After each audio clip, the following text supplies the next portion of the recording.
সালাতে দোয়া কবুল হয়। সালাতে দোয়া কবুলের 3 জায়গা।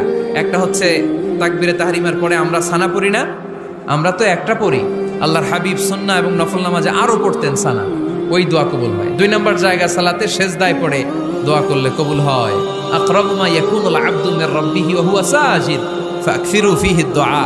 বান্দা যখন সেজদায় লুটিয়ে পড়ে বান্দা আল্লাহর সবচেয়ে কাছে চলে যায়। তা কিন্তু বিশ্বনবী বলে সেজদাটা তোমার রবের কুদরতি পায়ের উপরে পড়েছে। সেজদায় পড়ে দোয়া করেন। সালাম ফিরানোর আগে বিশ্বনবী দোয়া করতেন, লা ইউসাল্লিমান্না আহাদুকুম হাত্তা ইয়াতাআওয়াযা মিন আরবা'a।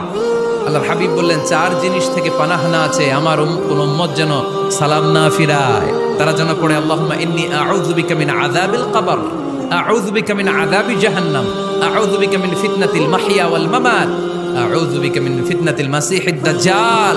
আল্লাহ কবরের আযাব থেকে বাঁচাও, আল্লাহ জাহান্নামের আগুন থেকে বাঁচাও, আল্লাহ জীবন মরণ